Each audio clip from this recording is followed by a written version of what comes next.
On est le 24 mars. Ça veut dire que demain j'aurai 23 ans. Ça veut aussi dire que demain ça fera 1 an. 1 an que j'ai pris cet avion. Que j'ai quitté New York. 1 an que ça va pas. A year ago we were in love.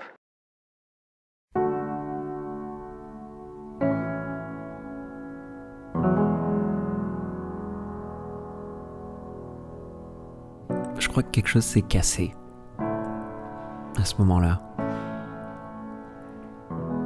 J'ai plus jamais été le même. Pour la première fois de ma vie, je crois qu'une partie de moi est morte. Et je serai plus jamais le même. C'est comme si tout s'éloignait de moi et que je pouvais rien faire. Par m'asseoir et attendre. Je m'en suis jamais remis. J'ai cru, plusieurs fois. Mais aujourd'hui, je sais que c'est faux. J'ai passé 6 mois à subir. 6 mois à me détruire pour fuir cette réalité fataliste qui me collait à la peau. À essayer de sortir tous les jours de la semaine, s'il le fallait. Maintenant, je suis dans une phase de reconstruction. Je me reprends en main. Je lis plus, je fais du sport. Mais je sais pas pourquoi je le fais. Enfin si, je le fais pour m'occuper.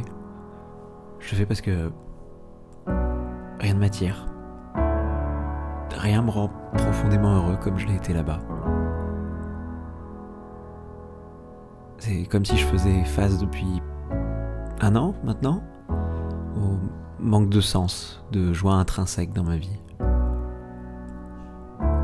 C'est pas que je suis pas heureux du tout, c'est que je dois me battre tellement, je dois tellement donner de moi, je dois faire tellement de sacrifices pour ne serait-ce que ressentir une once de bonheur.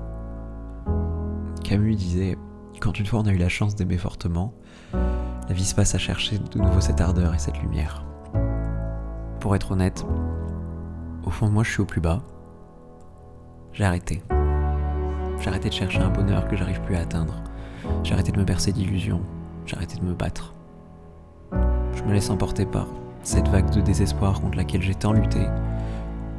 Elle m'a arrosé plusieurs fois. Mais cette fois je me noie dedans, submergé par ma tristesse. Plus j'avance et plus je m'éloigne de New York, de ce moi qui me manque, de ce moi qui était épanoui, pleinement, complètement, vraiment. C'est désespérément indescriptible de se décevoir chaque jour un peu plus, de sentir de plus en plus vide au fil des jours.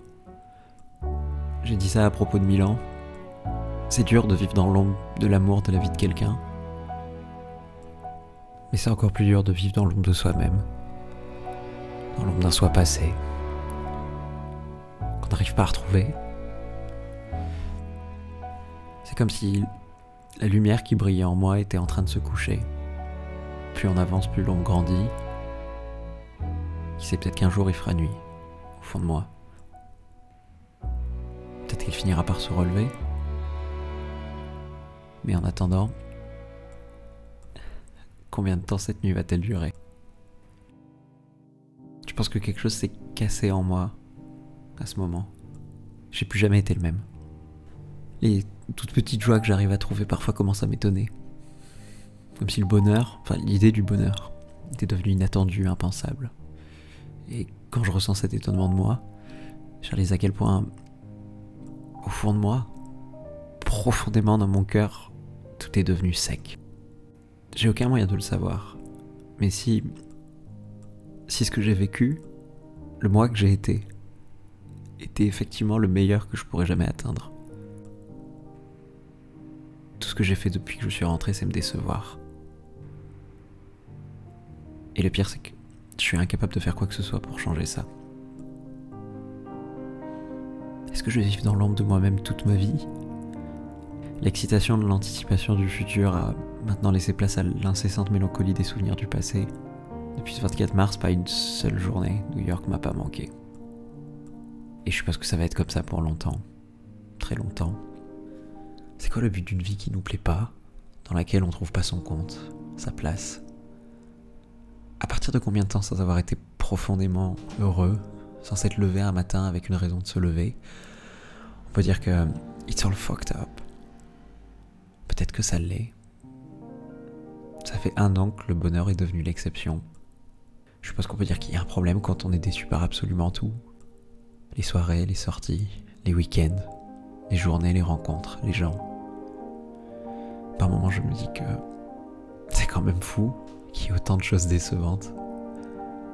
Surtout ces dernières semaines, je crois que je garderai pas beaucoup de souvenirs. Parce que je vois pas grand chose qui vaille le coup de s'en rappeler. Ma vie aujourd'hui, je la vois comme une inexorable déception permanente. Et je commence à fatiguer cette déception permanente. Alors j'ai arrêté. J'ai arrêté de me battre. J'ai arrêté de faire des efforts vains. J'ai pas arrêté d'être déçu pour autant. Voilà où j'en suis 1 an après New York. New York me manque. Mais je me manque aussi.